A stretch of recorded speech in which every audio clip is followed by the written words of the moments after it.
राधे कृष्ण आप सभी को। आज से हम परम पुण्य फलदायी वैशाख मास का महात्म्य सुनना शुरू कर रहे हैं। तो चलिए एक जयकारे के साथ इसकी शुरुआत करते हैं। बोलो विष्णु भगवान की जय। वैशाख मास महात्म्य अध्याय 1। एक समय सूत जी सबको भगवत भक्ति के लक्षण तथा वैशाख स्नान की महिमा सुनाते हुए नारद जी और राजा अम्बरीश का वृत्तांत सुनाते हैं। सूत जी कहते हैं कि एक बार राजा अम्बरीश ने नारद मुनि से बोला, हे मुनि श्रेष्ठ, आपने बड़ी अच्छी बात बताई, इसके लिए आपको धन्यवाद है। आप संपूर्ण लोकों पर अनुग्रह करने वाले हैं।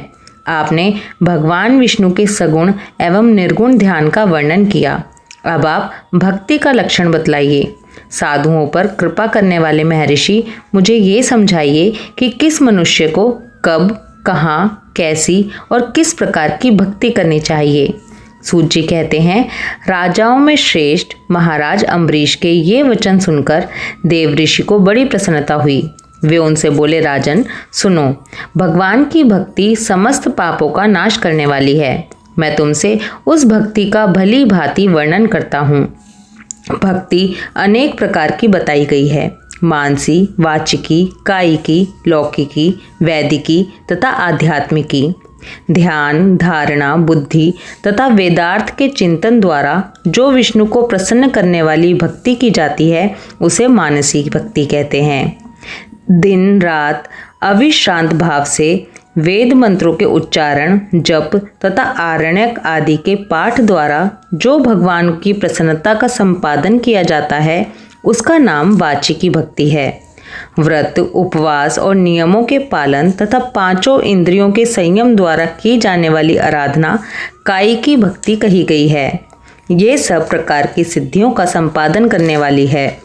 पाद्य, अर्घ्य आदि उपचार, नृत्य, वाद्य, गीत, जागरण तथा पूजन आदि के द्वारा जो भगवान की सेवा की जाती है उसे लौकिकी भक्ति कहते हैं।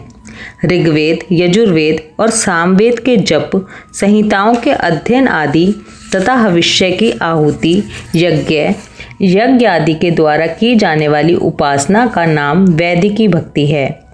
विज्ञ पुरुषों ने अमावस्या, पूर्णिमा तथा तुला और मेष की संक्रांति आदि के दिन जो याग करने का आदेश दिया है वह वैदिकी भक्ति का साधक है।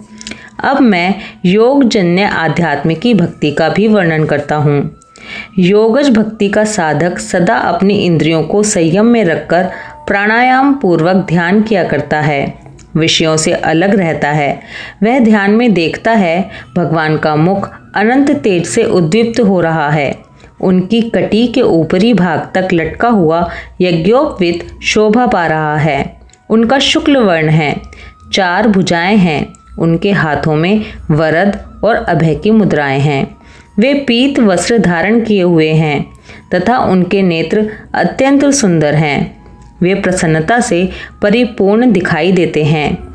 राजन, इस प्रकार योग युक्त पुरुष अपने हृदय में परमेश्वर का ध्यान करता है। जैसे प्रज्वलित अग्नि काष्ठ को भस्म कर डालती है, उसी प्रकार भगवान की भक्ति मनुष्य के पापों को तत्काल दग्ध कर देती है। भगवान श्री विष्णु की भक्ति साक्षात सुधा का रस है, संपूर्ण रसों का एकमात्र सार है। इस पृथ्वी पर मनुष्य जब तक उस भक्ति का श्रवण नहीं करता, उसका आश्रय नहीं लेता, तभी तक उसे सैकड़ों बार जन्म, मृत्यु और जरा के आघात से होने वाले नाना प्रकार के दैहिक दुख प्राप्त होते हैं। यदि महान प्रभावशाली भगवान अनंत का कीर्तन और स्मरण किया जाए तो वे समस्त पापों को नाश कर देते हैं। ठीक उसी तरह जैसे वायु मेघ का तथा सूर्य देव अंधकार का विनाश कर डालते हैं। राजन, देव पूजा, यज्ञ, तीर्थ स्नान, व्रत अनुष्ठान, तपस्या और नाना प्रकार के कर्मों से भी अंतःकरण की वैसी शुद्धि नहीं होती जैसी भगवान अनंत का ध्यान करने से होती है। नरनाथ, जिनमें पवित्र यश वाले तथा अपने भक्तों को भक्ति प्रदान करने वाले विशुद्ध स्वरूप भगवान श्री विष्णु का कीर्तन होता है, वे ही कथाएं शुद्ध हैं तथा वे ही यथार्थ, वे ही लाभ पहुँचाने वाली और वे ही हरि भक्तों के कहने सुनने योग्य होती हैं।